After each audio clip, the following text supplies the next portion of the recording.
All sports, all plays. Yeah. All sports, all plays. All sports, all plays. 365, we making the plays. You talking the game, get you through the days. We're high in the court, the dime in the lane. Variety, topics never the same. All presentation, sports information. In the airways, taking the nation. All sport, all plays. Like working your faces. Grace up the field, so tie the laces. All sports, all plays. Network. All sports, all plays. Network. We on top of our game. All sports, all plays. All sports, all plays.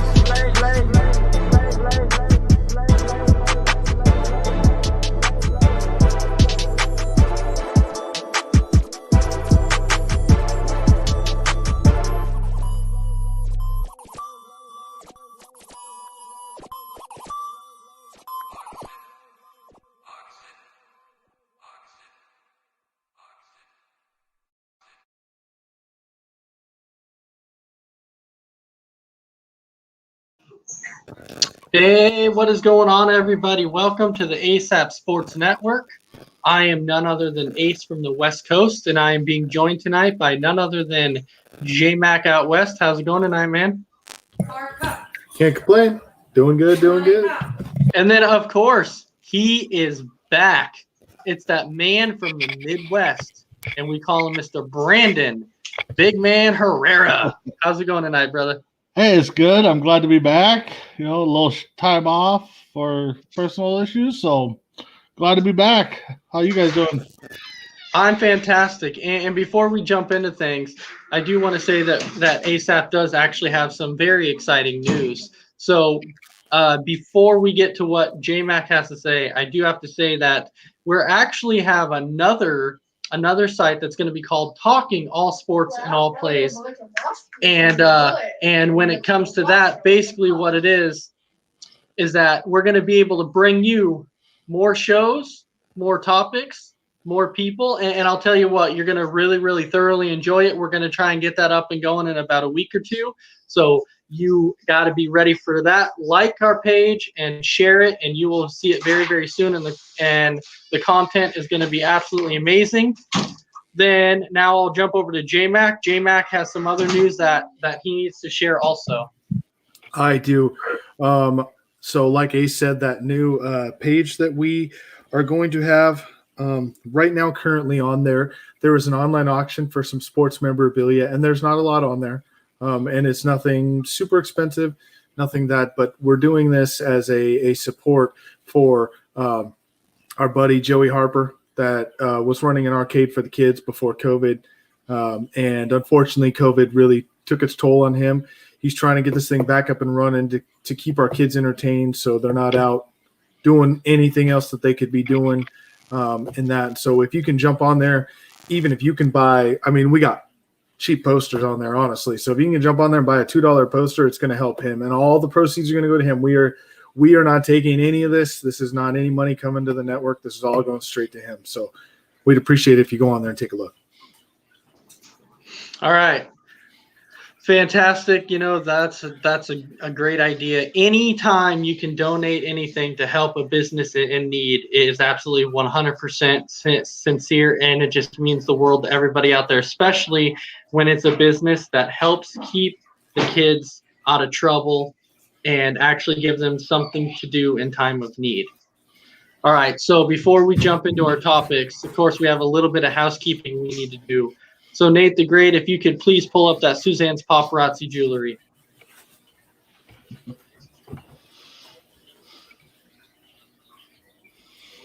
All right, so while we're waiting Suzanne's Paparazzi Jewelry, 24/7 shopping available.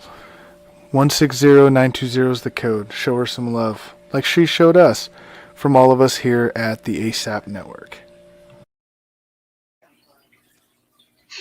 All right, so we do have a few comments on the side here. Lisa Halverson is on tonight. She's saying hello, so I'm going to give a shout out and say hello. Of course, our dad Audie is on tonight, so I'm going to give a shout out to him and say hello. How's it going tonight? And of course, before we jump into our topics again, we have still just a little bit more housekeeping we need to do. And by the way, before we do that, Joey Harper, hey buddy, we're here for you, man. He's got a Mahomes rookie card on there, by the way, right now that's up for auction. So please, someone come on there and help this guy out. He's done so much for our community. We appreciate him so much. Yeah, Joey Harper, brother, we got you, buddy. We definitely need more guys like Joey around this whole country. So. Oh, absolutely. Just a fantastic all-around good dude. Would give you his shirt if you needed it. He would take the shirt off his back and give it to you. Just an all-around phenomenal guy. All right, so that other little bit of housekeeping we need to do, we'll show you that little bit of Misty Meadows. So Nate the Great, if you could pull up that little bit of Misty Meadows.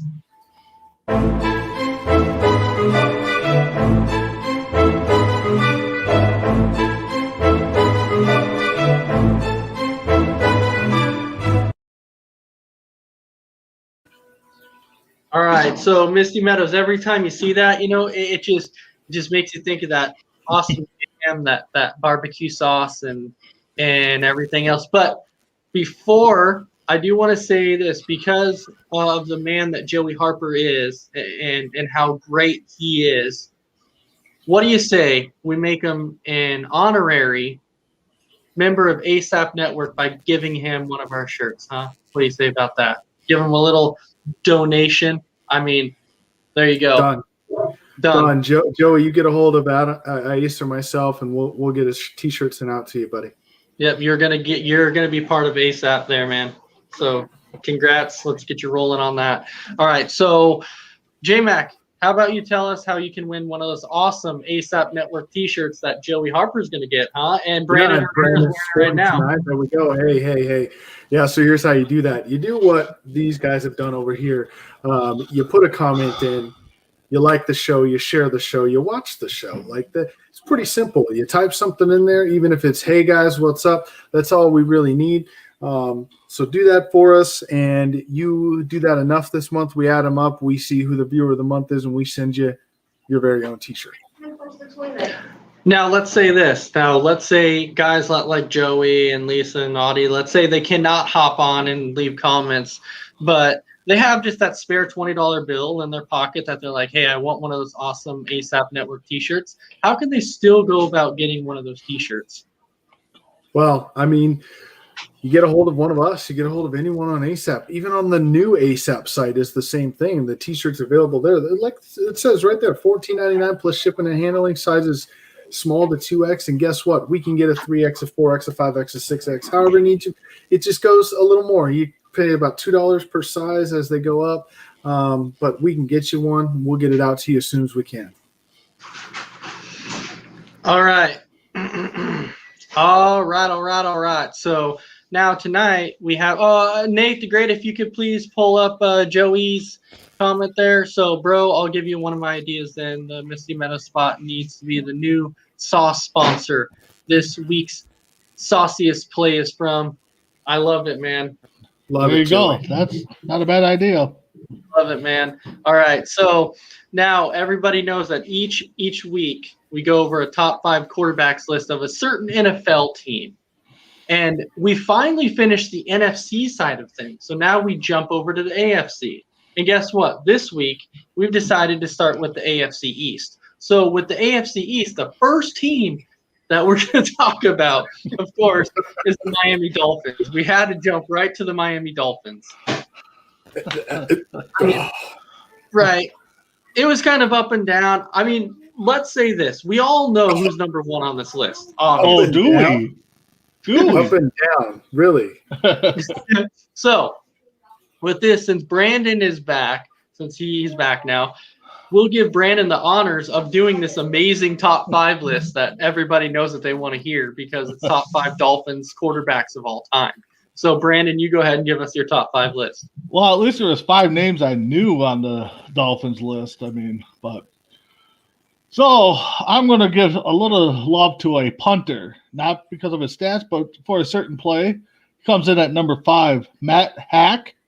He was actually 1-3 as a quarterback punter, I guess. Or no, that was his stats. I'm sorry, 1-3. But his one pass was a touchdown. And the reason I looked it up to see how he threw it, and it was him in the center on the line. They had 5 split to the left of him and 4 to the right of him. And he ended up doing like a step after he got the ball to his right, went left, and then did a Brett Favre shuttle pass into the end zone to the kicker. Yes. To the kicker. So I had to show him a little bit of love. Which that kicker, if anybody knows, was actually Jason Sanders, just so everybody knows. I actually did see that name. I forgot to write it down. Mm-hmm. So number 4, I got Mr. Greasy. Brian Greasy, that is, by the way. Just his dad was there. He was there. I think it was kind of a nice tribute or honor to play in the same uniform as your dad. So give him a little love there. And then Earl, I think I butchered his last name. Morale. He was 11-1 as a quarterback.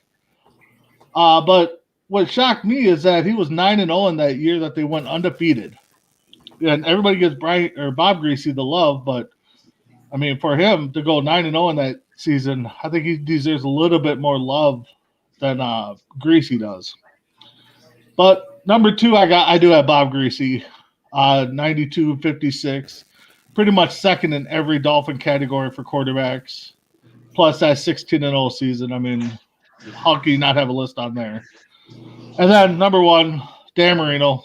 Outside of not winning a Super Bowl, he's number 1 in every category for quarterback. So I'll be surprised if one of you guys don't have Marino as number 1. And he also had a starring role in a Ace Ventura movie. So give him a little love there. So that's my top Laces 5. out.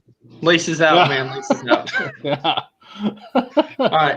So J-Mac gets the honors of going 3rd in this one because usually when I go 3rd, usually my whole top 5 list is completely gone. And so I think a few things that I threw in there, I think people will actually be rather surprised with a little bit of the top 5 that I have, because number 5, I actually went with David Woodley as number 5. Now, you can kind of look at this and be like, well, the statistics, they were up and down. But the thing about it is, though, is that a big thing for me is winning. How many wins did you have as the quarterback? When David Woodley was starting quarterback for the Miami Dolphins, he went 27-12-1. So not bad. He was able to he had a winning percentage above 500. So I mean, obviously you got to give him a little bit of love there. He did have a 3-2 playoff record, so he led him to the playoffs. In his career as a Dolphin, he had 5,928 passing yards, 34 touchdowns. Now, the worst part about this, though, is that when you look at the interception side, it wasn't ace. It was actually kind of bad. It was 34-42 with the ratio there, so nothing spectacular. But he did, however, lead the Dolphins to a Super Bowl. But if you remember, in the Super Bowl, they did lose this Super Bowl. So, and does anybody know who he was replaced by? It was by the man known as Dan Marino. He got replaced by Dan Marino. So, yeah, he might have led him to a Super Bowl, but you know what? You gotta look at who he got replaced by, and obviously, it's Dan Marino. So obviously, that was going to happen. And then number 4, Brandon, I'm kind of a little shocked that you didn't put him on this list. Let me guess. Culpepper? No, heck no. Okay. No. Okay. My number 4 was actually Ryan Tannehill. Yeah, I thought about throwing him on there. So Ryan Tannehill was quarterback with them from 2012 to 2018, had an overall record of 42 and 46. But the reason why you kind of have to put him in there as one of the top Dolphins quarterbacks of all time is he's 3rd all time in passing yards in history for the Dolphins with 20,434. His touchdown to interception ratio was actually pretty good. He threw 123 touchdowns to 75 interceptions, so not horrible. Did he ever lead him to a playoff berth? No, but was it him? Was it the team in general around him? Who knows? Because now we know what he looks like in Tennessee. All right, and then number 3, you're going to laugh at this. Don't laugh. Jay Fielder. I put him at number 3. And when you look at overall, he was there from 2000 to 2004. He had a record of 36-23 in his time there. So that's one thing he did. He won football games when he was there, and that's what franchises look at. Are you winning football games? Yes, he's winning football games. Or he was. I'm sorry, he was when he was there. So his career passing total was 11,040 yards, and he had a 66 touchdowns to 63 interception ratio. So nothing spectacular, but he did lead him to the playoffs and had an overall record of 1-2 in the playoffs. So there you go. All right, and then of course number 2, Bob Greasy. So when it comes to Bob Greasy, he was quarterback from 1967 to 1980. He had a career record of 92-52-2. His playoff record was 7-5. He had 25,092 total yards for the Miami Dolphins, which was second all-time in Miami history. Had a total of 192 touchdowns, 172 interceptions. And keep in mind now, I know, Brandon, you're saying don't give him a lot of credit on the one Super Bowl, but keep in mind the Dolphins did go to 3 consecutive Super Bowls, and he was part of 3 of them. And they did win 2 of those. So that's why I'm like, you know what? He was part of that team when they went to 3 consecutive ones. So I got to put him on this list because of what he accomplished. And then number 1, of course, Dan Marino. You can't really go any other way because for many, many years before Brett Favre came along, Dan Marino had pretty much every passing record that there possibly was. So not only was he the greatest Dolphins quarterback of all time at that point, but at that point, people were considering him the greatest quarterback of all time at that point. So obviously, he's got to go on that list at number 1. So now it comes to J-Mac. All right. Well, most of mine have already been said. So number 5, though, wasn't. I don't think so. Anyway, was Errol Morrill? Was he said? Was that one of you guys'? Brandon said him. So he would have been my number 5. Number 4 would have been Ryan Tannehill. 3 would have been Jay Fiedler. 2 is Bob Greasy, and 1's Dan Marino. And for every reason you guys said, I don't need to go back into him again. Dan Marino, reset the quarterback position after coming out of there. So. Yeah, so did you agree with my assessment that I was saying not only was Dan Marino considered the greatest Dolphins quarterback of all time, but for a while was considered the greatest quarterback of all time at that point until Brett Favre came along and basically broke all of his records. Yep, So I do agree with that. So before we go on to our next topic then, and Brandon, I'll ask you this one. This question is for you just really, really quick. Where would you rank right now? Would you put Dan Marino top 5 all time for quarterbacks in NFL history? Would I have him all time in the top 5? Yeah.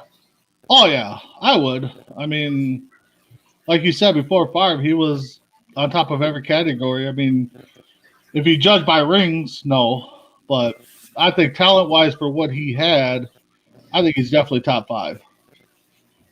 Okay. J-Mac, what do you think? Do you think he's top 5 all time? Yeah. Yeah, I think so. I think you look at, like Brandon said, you got to look at talent. You got to look at all of it. And so talent, definitely top 5 all time. And he owned every passing record before the pass-happy league that we're in now. Let's not forget that. Yep. He was – it's like, well, this quarterback's really good. Oh, but is he Dan Marino? Yep. Oh, he can throw the ball. But is he Dan Marino? And so before we went into the pass-happy league where we're passing the ball 71% of the time now in the NFL, you're talking back then it was still a running league. So, yes. Yeah, but Marino for sure. But the problem is, and I agree with you guys. But I think when you look at the census in the world right now, when you talk about, where Dan Marino ranks on all-time list for quarterbacks or whatever.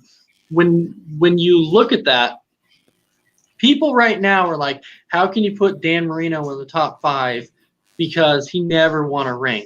And that's always been the thing that's driven me crazy the most is when people go, you can't put him in the top 5 because he doesn't have a championship ring. I mean, that's kind of ridiculous when you think about it, because it legitimately takes more than one guy to be able to win a championship. It really does. Well, you can be one of the best quarterbacks out there, and you have to have somebody around there to help you. You have to. So then do you put Trent Dilfer in the top 5? Heck no. You put Brad Johnson in the top 5? No, heck no. And that's my point. Rings to me, it doesn't matter. Well, it's got to be a combination of the whole thing. Earl Morrell has 2, and he's not in anybody's top 5. So I mean, well, no, because he was never like a legitimate starter. Well, exactly. So I mean, so you could not put. That's why when you look at that, you can't say, because these guys have rings that they should be considered one of the greats or Hall of Famers or whatever. Because think about Jared Lorenzen, the hefty lefty. The dude has 2 Super Bowl rings, never started a career game. And you're going to tell me that the dude would be Hall of Fame worthy because he has 2 rings? That's ridiculous. It is ridiculous. I mean, we're talking about quarterbacks right now, but you look at a player like LaShawn McCoy, hasn't played a snap in the playoffs in 2 years, and he's got 2 Super Bowl rings. Is he top 5 all time for running backs? Not even close. No. Just saying. I mean, there's guys that have won rings that the ring argument, it has to go along with your game and how well you've played, how talented you are. No, I completely, and that's why I've always hated the topic of rings to make you a good quarterback, because rings does not mean you're a good quarterback just because you have rings. There's quarterbacks out there that have been carried by defense, that have been carried by the running game. Yep. So I never want to hear that type of talk about rings makes you one of the greatest of all time. No, that's dumb. I hate to hear that. Now, because you can even jump over to hockey and be like, does Gretzky have the most championships of all time in hockey? No, he doesn't. But is Gretzky the greatest of all time in hockey? Absolutely. So at that point, you can't be like, well, he doesn't have the rings like a few other guys do, so he can't be the greatest of all time. Yeah, he still can be. Look at what the guy's done. So the thing with Gretzky though, it's not even close. Yeah. No, it's not. I mean, we said it on the show many times. You take away half his stats, he still leads the league in points. So, by the way, I believe it was you, Brandon, that asked if you take his assists away, where does he lead all time in goals? Yeah, something like that. Yeah. Yeah, he's number 1. Oh yeah. Yeah. So I mean, he's still the top scorer. No matter you take his goals away, he's still number 1. Yeah. You take his assists away, he's still number 1. So, well, he would have been the closest. Yeah, exactly. But we thrown out our top 5 quarterbacks, and we normally come up with stats. I mean, today some of the guys that we named off had great records. They're getting paid buco bucks in today's game. So I mean, the game has changed. Well, you got the what do they call them? The practice squad guys. Oh yeah, those guys are making $2 million a year to practice. Yeah, to be the scout team to run the next week against the defense. Like, sign me up. No, yeah. The thing is too is look, I'm not taking anything away from Tom Brady and what Tom Brady has accomplished. But my point is when I said this, when you look at that Tampa Bay team, there's so many quarterbacks out there that would have done that same thing with that team. I mean, that team was loaded on defense. They were loaded on offense. They had so many guys around them. There's so many quarterbacks in this league that could have led that Tampa Bay Buccaneers team to a Super Bowl. And now, like I said, I'm not taking anything away. I mean, I mean, yes and no. You're most likely right, any quarterback, but for the way the season started, we probably would have saw a quarterback change if it wasn't Tom Brady. Well, yeah. So overall, you're right, Ace. I mean, what Tom did down there, a lot of quarterbacks could have done it, but at the start of the season, you probably would have saw a quarterback change if it wasn't Tom Brady. Yeah, and Tim is saying it too. Brad Johnson did it. So there you go. Brad Johnson and Trent Dilfer, who relied on their defense the whole time. Like that's what got him there was defense. Absolutely. Well, Manning's last run in Denver was all on defense. Defense, absolutely. And we're not taking nothing away from Manning. So no, Eli Manning in the Super Bowls, that was on defense also. So it is what it is. But I don't want to go too far in depth there. I just wanted to see where you guys felt with Dan Marino all time. And so we know how everybody feels now. And I agree with you guys on that. So now our next topic. I was going to say, I like Tim's comment just prior to that. We were talking about when you brought up the hefty lefty. He wrote maybe eating cheeseburgers, he would have been in the Hall of Fame. So right. No, probably him or Jamarcus Russell probably would have topped that one. So now our next topic, I've been waiting to do this, and this is playoff-wise, and this is for basically any sport. So your top 5 biggest upsets in playoff history, and we're going with any sport in general. So any sport you can think of, we're going with the top 5 upsets of all time. Okay. And J-Mac, you get to start with this one.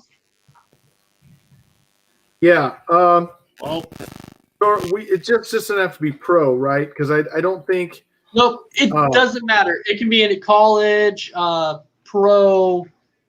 Yeah, because that's kind of where I went with that. Well, I misread it, so I went a different route. I didn't go playoff specific. Oh, well, you know what? That's fine. However you did it, it's no big deal. Yeah. All right. So, J-Mac, do you have your top 5 list? Yeah. So if I'm going any sport, we're going any sport.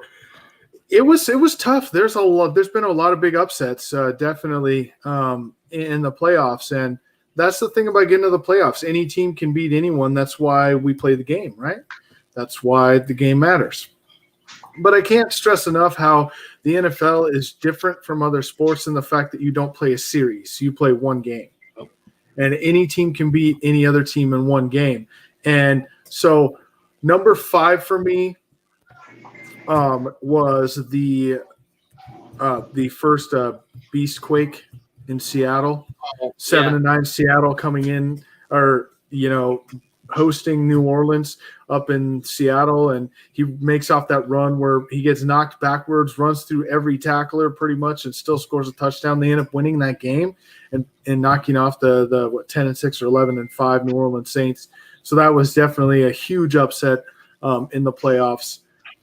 But another one was then number 4 for me was the Royals, and I'm spacing on the year. It was more recently. I think it was 2015 or 16 when they made that run through the playoffs. When they won it all? Yeah, but they did it not as a division winner, and they went through and they didn't lose a game until the World Series. No one expected that from that team. So that was a big playoff upset as well. Then I'm going to go college basketball. Okay? And I'm going to go college basketball, and I'm going to go UMBC. Okay? Knocking off number 1. It's still, to me, is a huge playoff upset. Like, who would have ever thought a 16 was going to be the 1 seed, and it finally happened. So that was a big one for me. Number 2, we're at 2, right? Number 2? Yeah. Yeah, number 2. I would have to say, and I struggled with this. I really struggled with where to go with number 2, but I will say that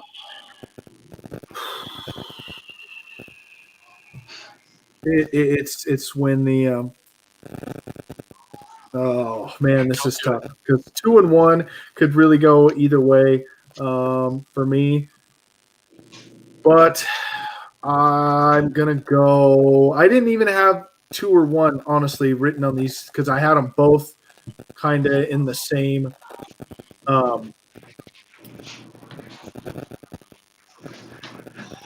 So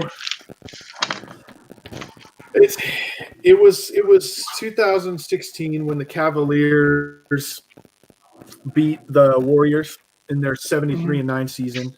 That was a huge playoff win for the Cavaliers, and no one saw that coming in the finals. And hats off to LeBron for that one. So he got that. And then the number one upset in the playoffs in all time, in my opinion, is when the umpire in the Atlanta Braves and St. Louis Cardinals play-in game called an infield fly rule when he is 25 feet into left field. I still, to this day, don't understand that call. I really don't get it. I watched it over and over and over again. There is no way. I've umped games. That is not even close. It's not even close to infield fly. He's in left field, not right behind shortstop, not right behind third. He's halfway to the wall when they call infield fly. That, to me, that's the number one upset because the Cardinals went on to win that game. It killed all the momentum for Atlanta. It wasn't really that far back. I mean, I'll have to go look at the clip, but no, it was well. I mean, I know he was in left field. Don't get me wrong. It was a long ways back. Yeah, maybe not halfway to the. I go what you're saying, Jay. But I'm still saying it wasn't even like, okay. There's controversial calls that are close and they're judgment calls, right? You know. But the guy infield fly is what 3-4 feet from the infield, roughly. Exactly, maybe 5. Exactly. Okay. That was horrible. He's way back there. I mean, he's way back there. That one still bothers me to this day. I can't get over that. No, and to go back to where you're talking about the Cavs and the Warriors. I mean, obviously that was one of the biggest shockers in NBA Finals history. And you're saying hats off to LeBron, and I get where you're going with that. But now keep in mind, though, that Kyrie Irving was also on that team. And without Kyrie Irving for those 3 consecutive games going off for 35-plus points, the Cavaliers don't win that series. You're absolutely right.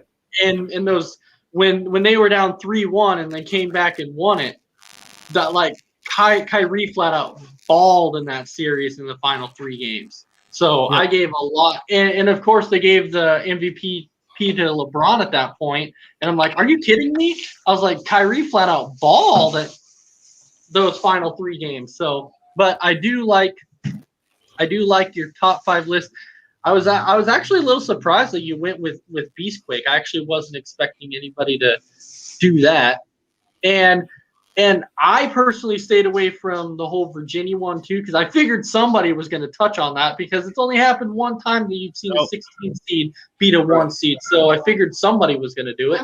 So I was like, yeah, I'll stay away from that. But my top 5, I started with baseball.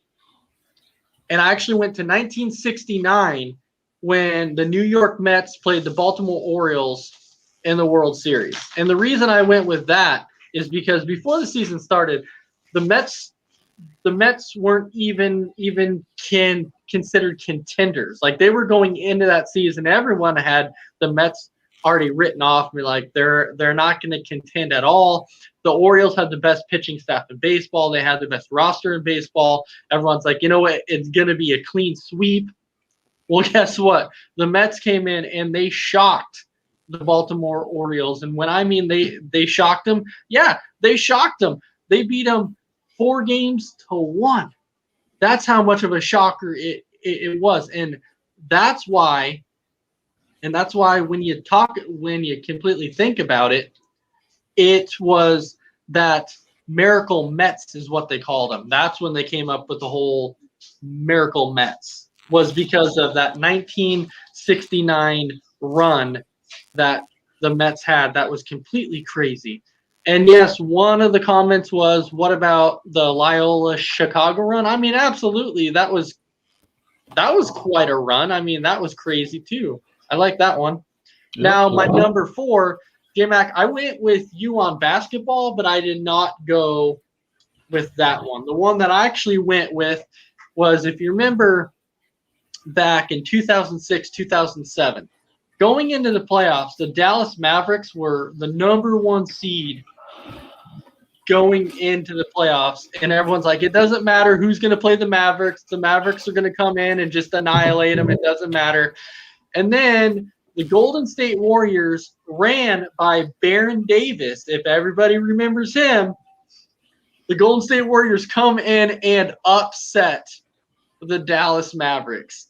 And they actually ended up beating them in 6 games. And everyone's like, are you kidding me? 6 games? Yeah, I was not expecting that. I don't think anybody was expecting that at all.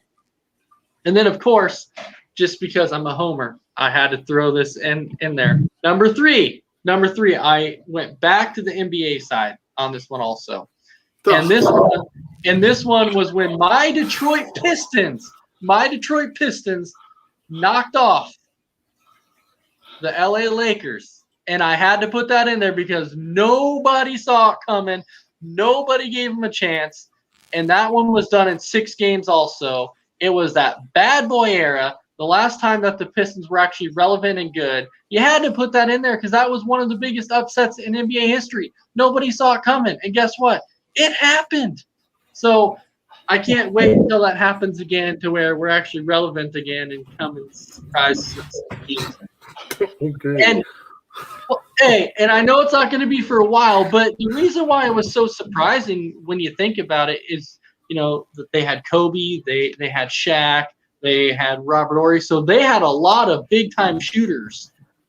And then this Pistons team, the bad boys, came in and upset them in 6 games. Nobody saw it coming. All right, keep going. Yeah. Hey, I have to get a little bit of rant in there on my Pistons because I never get a chance to talk about the Pistons actually being good. And that was in the days that they were actually relevant. So thank you very much for that. And then number 2, I know this one wasn't on the playoff side, but I threw this in there because it was actually one of the most shocking upsets basically in college football history. And no, I'm not talking about Michigan and Appalachian State, if that's where you're going with. I'm not going with that one. I'm actually going with when Jim Harbaugh led the Stanford Cardinals against the USC Trojans, when the USC Trojans were 32-point favorites in that game, like one of the biggest point favorites in college football history. And they came in and they beat USC Trojans on a game-winning drive. Stanford went down, scored that game-winning drive, and won the game 24-23. And then, of course, my number 1 upset of all time, J-Mac, I'm actually a little bit surprised you didn't put this on there, but I think I know probably why you didn't. But my number 1 upset of all time was when the New York Giants knocked off the undefeated New England Patriots in the Super Bowl, because there was basically everybody out there was like, we're not giving the Giants a chance. This Patriots team can score however, whenever they absolutely want to. And if you remember back to that, the Giants basically got the formula to come out and beat the Patriots. If you remember that season when the Patriots played the Baltimore Ravens on Monday Night Football, and the Baltimore Ravens had them beat, but then the defensive coordinator for Baltimore Ravens called an illegal timeout. And the reason I say illegal timeout is because only the head coach is supposed to take a timeout or a player on the field. And he took it, and the refs acknowledged it and said, okay, when they had New England stopped. So Baltimore would have won that game. So they figured out the formula. Like, okay, this is how we beat it. And then the Giants were able to come out there and do it. But that D-line was vicious. They were vicious. So to me, that was probably the biggest upset in Super Bowl history. Not even Super Bowl history, but just in sports history in general. All right, and Brandon Herrera. Yes. Go ahead and give us your top 5. Okay. So, like I said at the start, I misread what we were talking about. I thought it was just upsets in general. So that's fine. I know. But my 5th one, I'm going to go WWE style, and it's when The Undertaker lost his winning streak at WrestleMania. I mean, granted, yes, we know it's all scripted, but everybody a few years ago or a few years before that wanted it to and everybody was shocked it kept going. And then finally, when it did end, you see the one fan front row just looks all in shock, like, what just happened? So, that's my number 5. Number 4, I got Buster Douglas over Mike Tyson. I mean, Tyson was an animal back then. Douglas was a 42-1 underdog, I guess, in that, and he just annihilated him in the 10th round. J-Mac, or no, Ace, I'm sorry, you said it, or you alluded to it, but you avoided it. I'm going Appalachian State over Michigan. But I remember having so many Michigan people I knew so upset at that game, and they were trying to figure out any way possible to, blame it on the refs and the, anybody but Michigan. So I actually do have 2 playoff games in here. So number 2, the 94 Denver Nuggets. So, Nate, I know you weren't around back then, but I'll give you a little love for your basketball team when they knocked out the Supersonics, the first time in 8 speed and number 1. So there you go there. And then number 1, I got George Mason Patriots. In 2006, in the NCAA tournament, they knocked off the number 5 team, Michigan, the number 3, North Carolina, number 7, Wichita State, and then they also knocked off number 1, UConn. So talk about a Cinderella team, and then I think they lost to the Gators, I think, that year. So that's my top 5.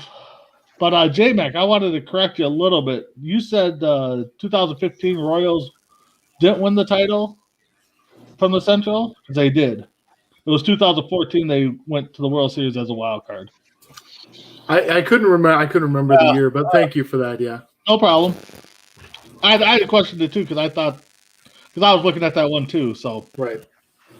All right, so that's my top 5. And when you looked at this list, I'll tell you what, there were so many out there that you could have gone with. That's why it was so hard to make a top 5 list. So it's almost like you basically look at your favorite ones and you just kind of go in there and just put it. And so Nate is talking about, the Denver Broncos. He threw the Broncos in there. Doesn't surprise me. And then he threw the Nuggets in there. And then, of course, another. Huh? Threw the Broncos in twice. Yeah. Shocker. Yeah. And the Nuggets. Yeah.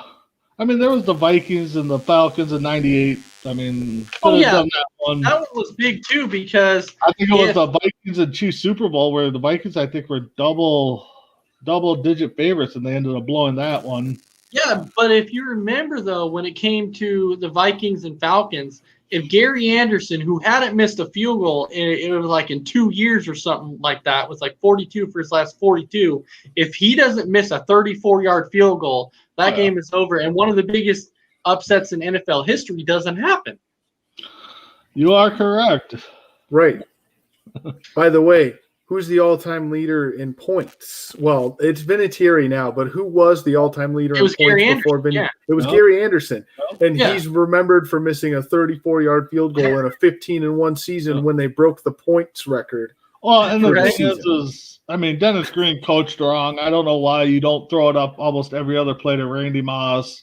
He was blown by that defense so much. So that was that year This is the year he put up that crazy stat line against the Cowboys where he had 3 catches for 211 yards and 3 touchdowns. Yeah, something like that. It was just no, it was Gary Anderson, Tim. Martin Anderson, I mean, he was still up there. But a couple I brought up too. There was a horse race back in the early 1900s, I think it was. Yeah, and his name was Upset. Yeah, and he was 100-1 underdog. Yeah. And he beat a horse at Man of War that never lost a race. And then the other one I was going to bring up was the UConn women's 111th win streak getting snapped in overtime. So, and I was actually this close. Kickers all look the same. I was this close to actually picking the Miracle on Ice. When USA beat the Soviet Union, because that was basically one of the biggest upsets in sports history too. But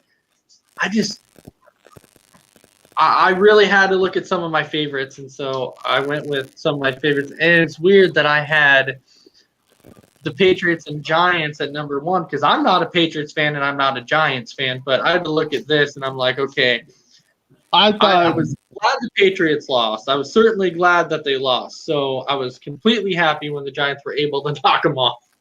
Yeah, no, I thought somebody was going to have that one, and I purposely left off the Miracle on Ice because I thought Vic definitely was going to have that one. So didn't want to steal too much thunder from everybody.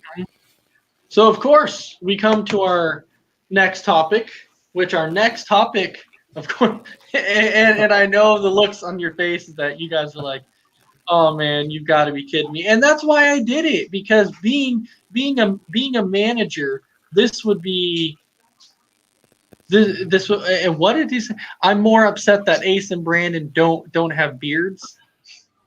No, I shaved my beard off, man. It's gone. Honestly, I don't think I could grow one like J-Mac. Got to give props to J-Mac, though. You know. All right. So our next topic is, if you had to be the manager for one of these teams, which one would you choose? If you could be the manager between the Pirates, the Orioles, the Rockies, or the Royals, which one would you rather be a manager for? And J-Mac, I'll start with you. I'm taking the Rockies, hands down. And I want to say that before you guys get a chance.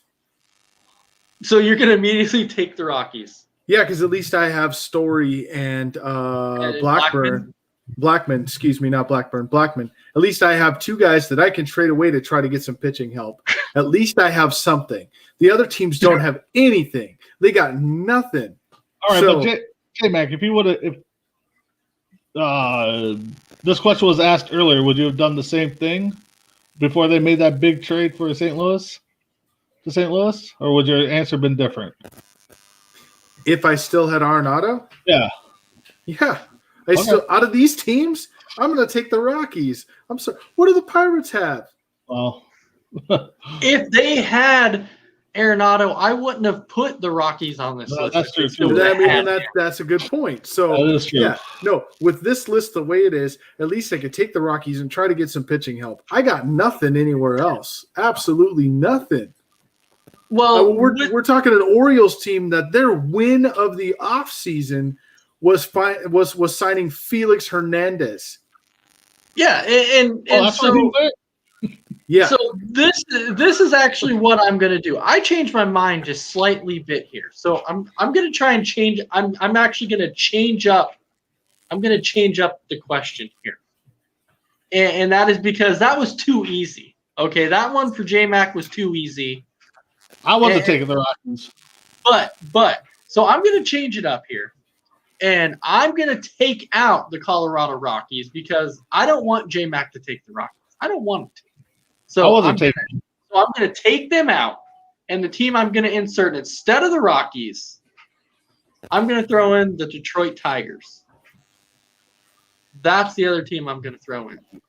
So, J-Mac, I'm taking out the Rockies. I'm throwing in the Tigers. Because the Rockies did have – I understand. Blackman and Trevor Story. So, actually, I'll probably take the Tigers then. Be honest. I mean, the AL Central comes down to the last week of the season every single year. And all those teams are always within 10, 15 games of each other. There's no way the Tigers are going to be up there. What? There's no way the Tigers are going to be up there. But I understand, but still, they're going to be better than the Royals. So, I mean, at least I'm finishing in fourth place above the Royals. Well, no, Tim is coming out saying now that the Royals are going to battle for a wild card spot. He's the same guy that came on that came on our recorded podcast and was talking about the Mariners making a wild card spot. Like, what baseball are you watching? No, so when I look at that now, keep in mind though, the Royals did get Benintendi, which is basically their biggest trade they've made recently. Now, is he going to be the same? Is it anything spectacular? Not really, but they went out and got him. So maybe they're going to slowly start to try and rebuild. They have Whit Merrifield and Benintendi now. So you're going to go So you're saying you're going with the Tigers? Right, because at least as a manager, I know that there's no expectations. And so if I go out and win 70 games, at least I know I'm not going to lose my job the next year because no one's expecting me to win more than that. Okay, so if you want to put it into perspective like that, then at that point you should pick the Pirates, because with the Pirates, there's no expectation with the Pirates whatsoever. Everyone's saying how the Pirates could basically almost be the worst team that you'll see in MLB history. So I'm looking at that like, okay. Maybe in a 60-game season, Tim Fielder, 60 games. Anything can happen in 60 games in baseball. So, Brandon, you said this one for you wasn't that easy either. You know what, Tim, you wait. We're going to have this one out.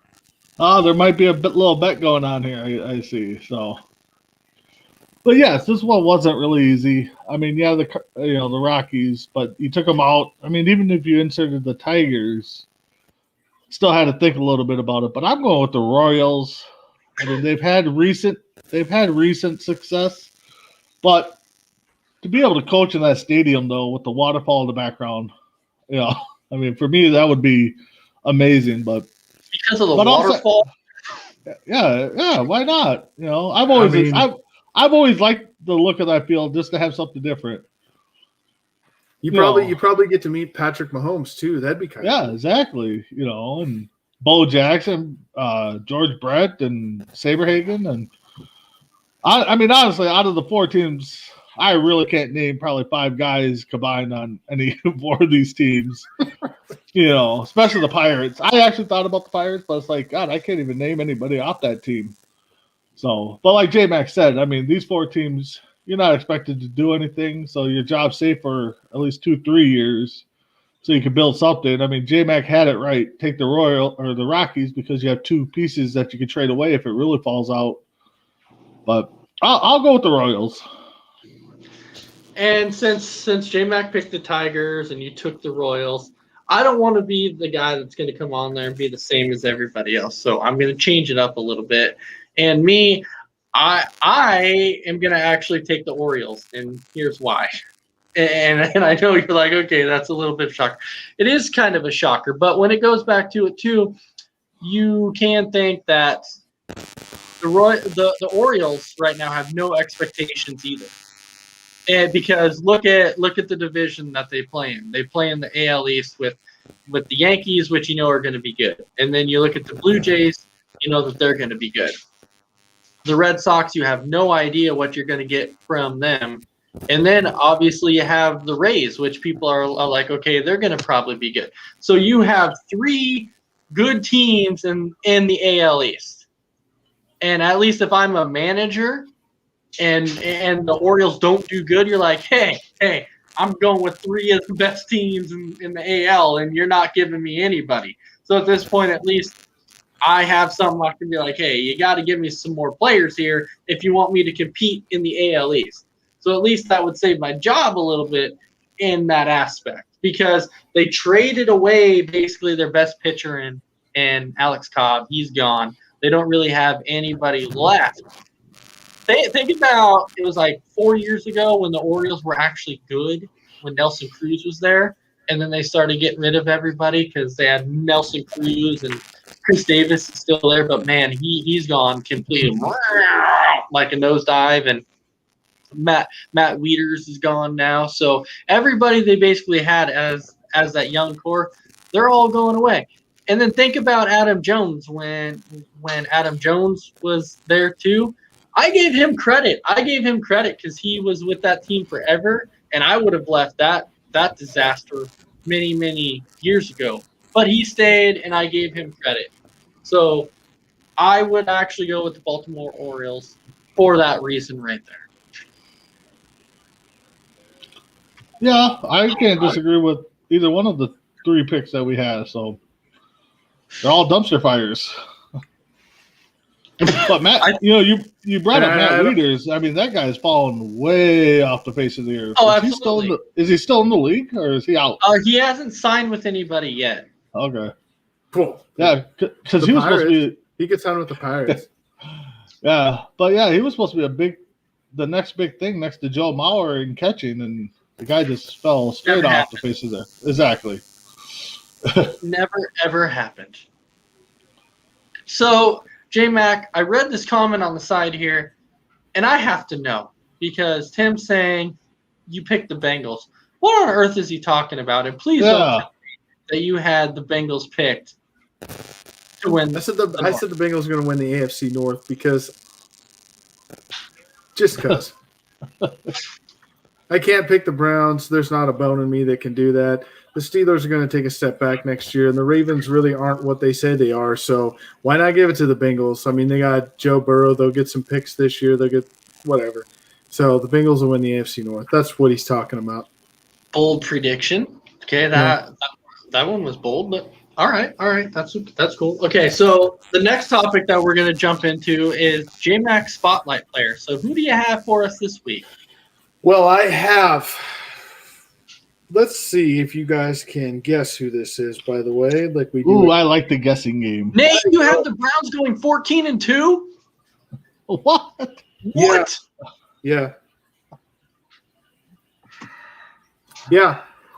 So we could have that on another show. I mean, Nate has the Browns going 14-2. Let's mark that down. Oh, J-Mac just froze on us. Oh, yeah, he froze on us. All right, his internet was shocked that Nate went 14-2. Right. So, Brandon, let me ask you this: how crazy, when you look at that, how crazy is that 14-2 thing to you? Like, honestly. Honestly, I can't say it's too crazy. I mean, they did make a good run. Well, no. I mean, it's the NFL, but yeah, 14-2 is a little bit out there. 12-4, 11-5, 13-3, maybe, but I mean, the NFC is a stacked side of the football, so 14-2 is a little out there. What's that? Baker Mayfield is their quarterback. Yeah, I mean, they keep that running game going. And there's still lots of speculation out there that Odell Beckham Jr. might get traded. But they did a lot better without Beckham. So I was going to say, they played better without Beckham. So, yeah, all they right, did. Let's get the guessing game of J-Mac Spotlight. Absolutely, I'm ready for it. So the player I'm talking about was drafted he was in the third round, 57th overall in the 1985 NFL Draft. Okay? 85, okay. 85. He got his first start when the star quarterback of the team went down in 1989. Nothing yet? All right. He was drafted. He's currently a head coach. He was drafted in which round now? Third round. Hey, no cheating. I'm not cheating. So He's a current head coach? He's a head coach right now. This one will give it away. He will always be remembered for the biggest comeback in NFL history against the Houston Oilers. Yes. Frank Reich. Frank Reich. Yeah. They were down 35-3. Oilers were beating the Bills 35-3 with Warren Moon at quarterback. And Reich took over in the game, led the Bills on a 38-3 run in the fourth quarter. Halfway through the third and the fourth quarter, 38-3. They won in overtime, 41-38. And you look at his career numbers, by the way. His career numbers aren't very good. I mean, he didn't play much. 40 touchdowns, 36 interceptions, 6,000 yards thrown. He won one playoff game. I'm sorry, won a playoff game as a head coach. His record's 28-20. But you know what? It doesn't matter because he will always be remembered for that one game when they were down 35-3. And that's why teams still have hope. That's why when Minnesota's down 31-0 going into the fourth quarter, Brandon can be like, hey, okay, it's bring my guys. I mean, bring my guys. It's still possible. But we're not Dallas. Come on. Yeah, that's true. But Frank Reich, he's remembered for that game. That's my spotlight player. Just felt like throwing one out there. Just think, if he was playing now and did that comeback, he'd get a 3-year deal for $30 million a year. Right? Right? He certainly would. Yeah. But think about this. So I actually transitioned that into ask this question. Okay. Who was the offensive coordinator for the Philadelphia Eagles in 2017 when Carson Wentz had his best season? It's the new coach for the Colts. That's why he went there, and I can't think of his name right now. Well, it's actually Frank Reich. Was his offensive coordinator, and now he's back with him in Indianapolis. Yeah. So that's the other reason why the Carson Wentz thing makes sense and why he's going to do well in Indianapolis. Yeah, but I just like how ever since that trade happened, everybody like the Bears. Oh, we never really were interested. We didn't offer him nothing, and so yeah. All right. So my next game is going to be interesting because I'm going to give you a quote from a sports movie.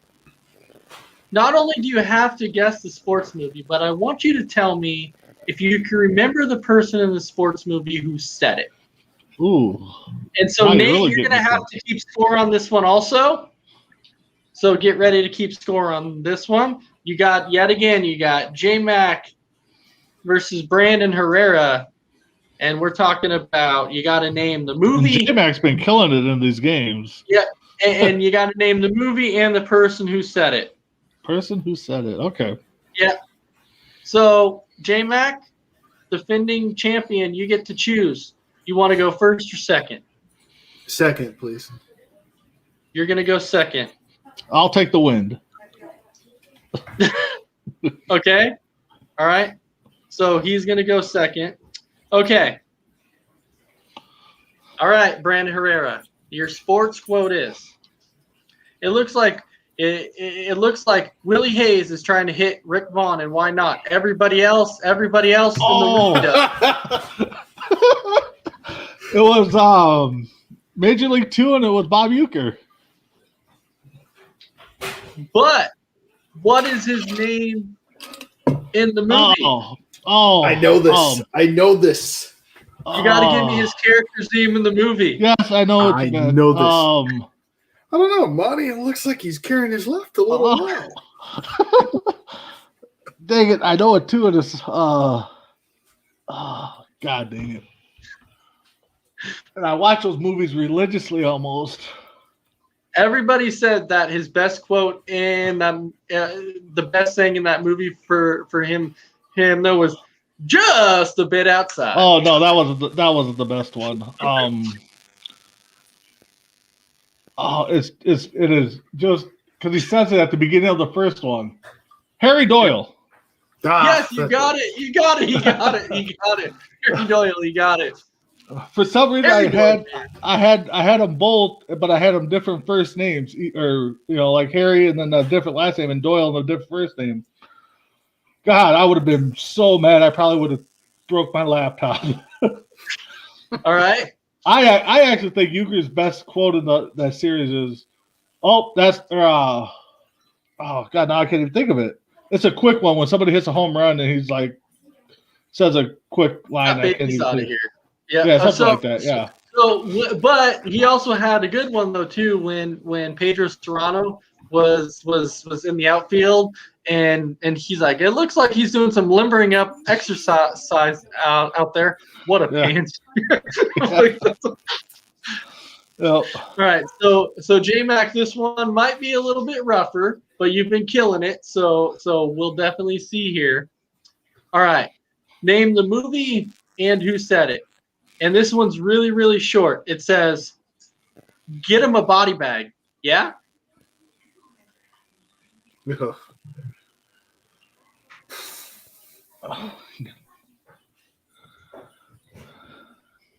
I don't know. I honestly don't. I don't even have a guess. All right, Brandon, you want to take a chance? Get him a body bag.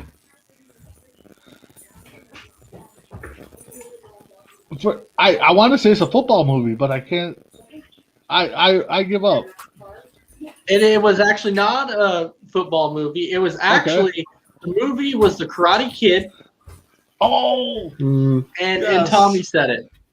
Yep, Yes. yep. that was when in the first one when they were at the finals, wasn't it, or something? Towards the end of the movie. Yes. Okay. Yeah, when they're jumping around in the background, and he's like, "Get him a body bag." Yeah, All that was a right. good one, Ace. Huh? That was a good one.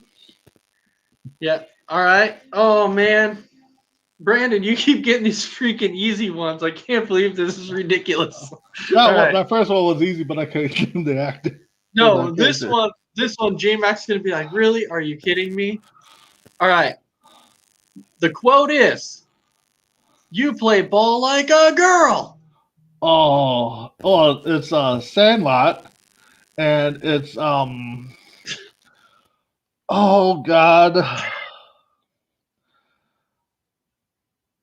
oh, I can see the kid saying it too. I'm not even gonna think of the name. Once I hear it, I know. Go ahead, J Mac. Take the name. You want to take a shot at? Yeah. It's the chubby catcher. Yeah. Yeah. I don't remember his actual first name, but he went by Ham Porter. Yes. Correct. Yeah. Correct. Ham Porter. Yeah. Yeah. Yeah. That's what it was. So Brandon won. J Mac won. So 1.5. All right. So J Mac, this question is for you, and I would be surprised if you actually got this, though. Ooh. All right.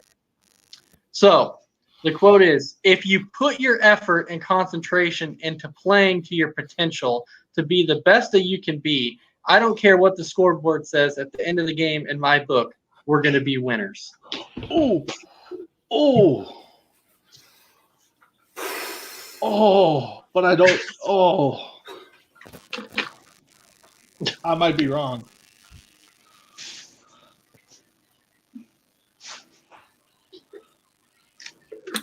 I will say that. Oh man, it was Little Giants, and it was what was his first name? Oh, I'm not. Maybe I am wrong then.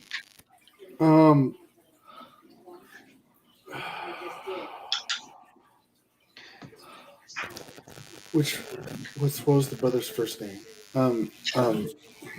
Man, Danny O'Shea. That's No. Yeah. No. What? Why? No.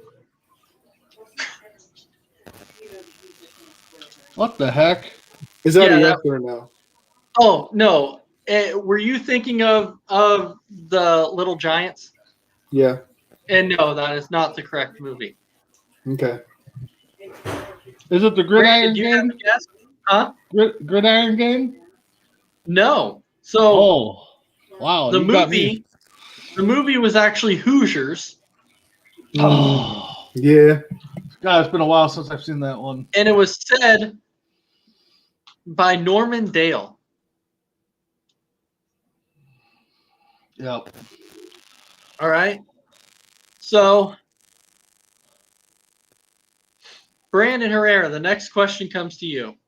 Okay. All right. The question is, hey, Dad, want to have a catch?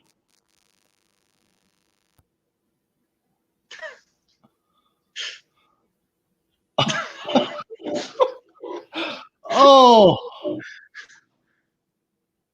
it's the Sandlot, and it's God, you throw me off, and that's my favorite movie. Oh God, and he gets hit with the ball, and they put a pork chop on his face. I can't think of the character's name, but I know J-Mac's gonna do it. So it's the Sandlot, but I can't think of the character's name. Go ahead, J-Mac. Scotty Smalls. Yes.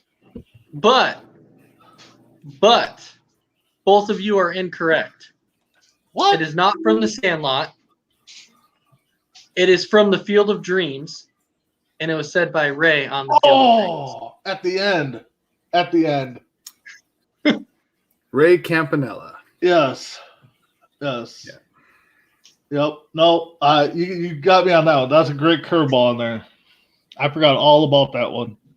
Another classic. Good job, Ace. All right. So You should get a point J-Mac, for throwing us off on that one. So J-Mac, this question comes to you. All right. All right. Now, I don't want them to gain another yard. You blitz all night. If they cross the line of scrimmage, I'm going to take every last one of you out. You make sure they remember forever. Oh man, I know the movie. Oh geez, I just watched this clip I just watched this clip a couple of days ago. Oh god. Oh, what is the coach's name? Yeah, I know. That's what I'm struggling with too. Oh man.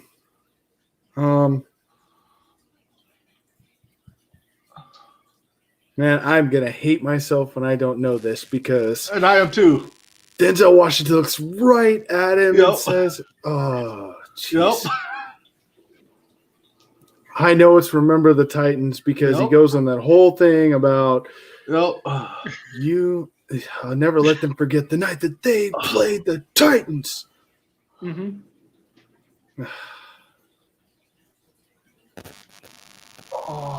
I don't know. I don't remember the coach's name. Gosh dang it. Brandon, you want to take a stab at it? I'm with Herman Boone is the only one I come up with, but that's Denzel Washington. Yep, that's And I can the see- same. and I That's can- the same and I one can I see had. everybody I could see saying his name, when they're trying to they had a little protest or whatever meeting, and everybody stands up and says, "No, I'm not playing for anybody but you, coach." I can't think of and I know Denzel says it too a couple times. I gotta pass. The name of that Yes. coach is Coach Yost. Yo, God dang it! Oh.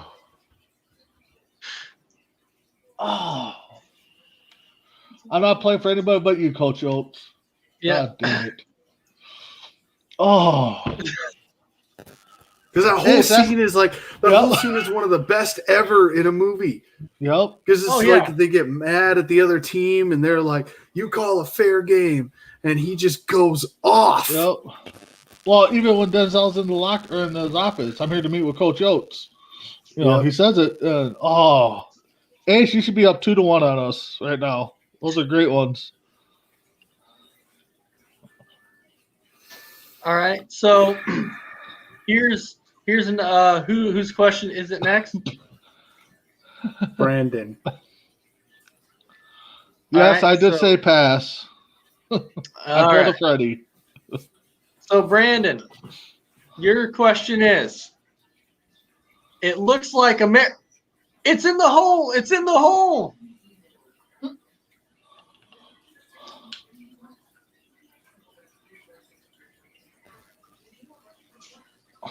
Oh.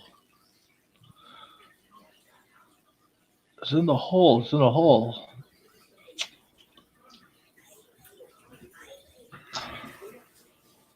God, I'm going to go out on a limb here. Say Space Jam and it's Larry Bird. But no, I know No. that's not right. I know that's not right. No. Go ahead. No. So J-Mac, you want to take a guess? And I would be shocked if you did not get this. Excuse me. Sit down.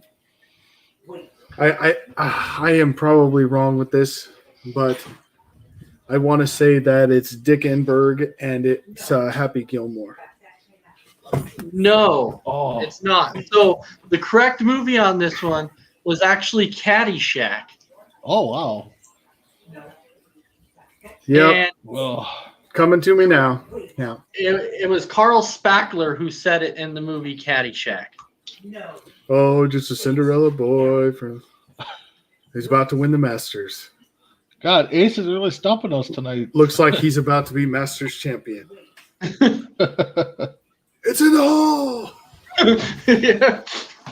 All right. So I'll give you each one more question. See if somebody's gonna win it, or is it gonna end in a maybe 1-1 tie or 2-2 tie, or somebody gonna win it 2-1. So whose question is this? I believe it's Brandon's. Nope, J-Max. Oh, J-Max. Wait. Okay. So since J-Max went second, so Brandon, you'll get one more question, and then J-Mac will get another one after that. So J-Mac's question is, there's one thing I want you to do for me. Win. Win.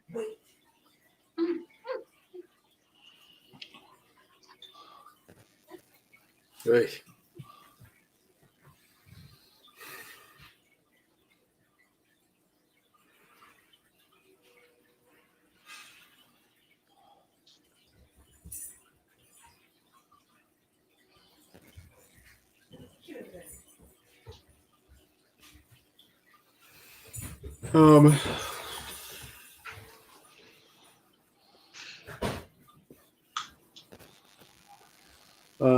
I don't even remember the character's name, but A League of Their Own. It was whatever Tom Hanks' character was. No, and it actually wasn't. Brandon, you want to take a guess? All I want you to do is.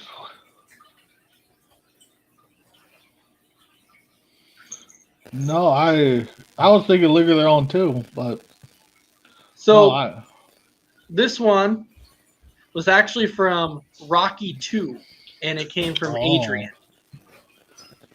Okay. God, we both are off. All right, Brandon. Okay. Man, all right. This one you should get with no problem. So the next question that you have is, Yeah, those are always the hard ones, though. there's no crying in baseball. There's no crying in baseball. Yeah, it's the League of Their Own, and it's this Tom Hanks character, and his name is oh God, what the heck is his name? Dugan. Dugan. But I can't think of the first name. You got it. But if you can, what do you remember? But you don't remember what his first name is? Dugan. I know if I.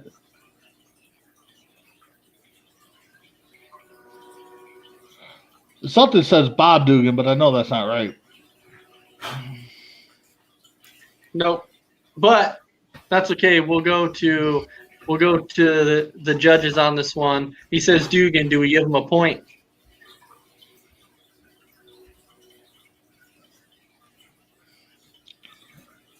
I think we're waiting for Nate. Nate, do we give him a point? If you think we should give him a point for saying Dugan, then put it up there. Oh, you gave it to me. Went ahead and gave him a point. Okay. What was his first name? His first name was Jimmy. Jimmy Dugan. Jimmy Dugan. Mm-hmm. Oh, J-Mac. Oh, my gosh. This one's going to be so easy for J-Mac. Oh, goodness gracious. All right. This one's easy. I guess it's going to end in a 2-2.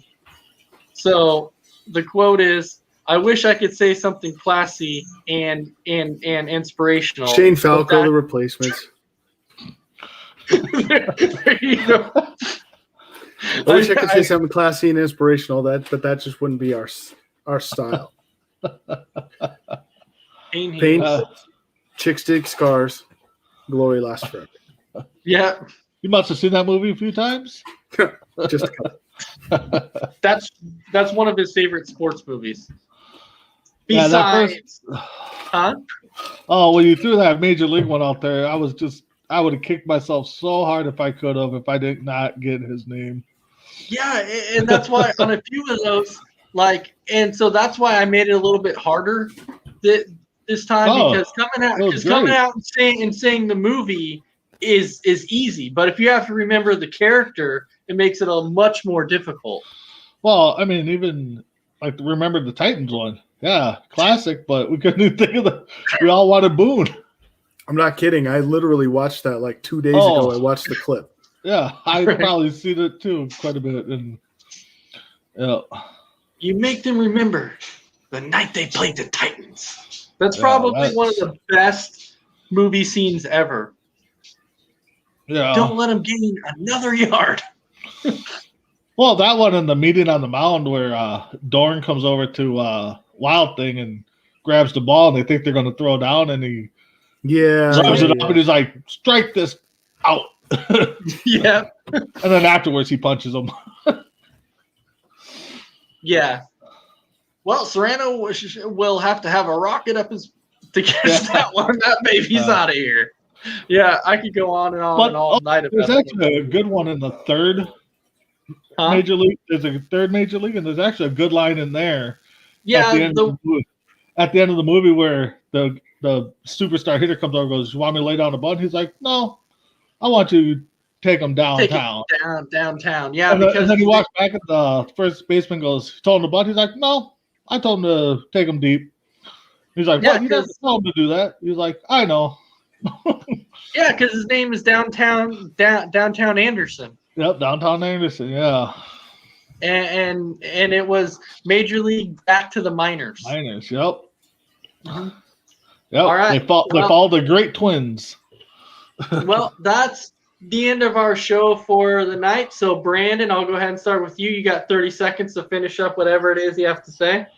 So last night on Full Count, I mentioned it again because I know we have more followers and different followers. But yesterday marked the 7th year of them blowing up the Metrodome.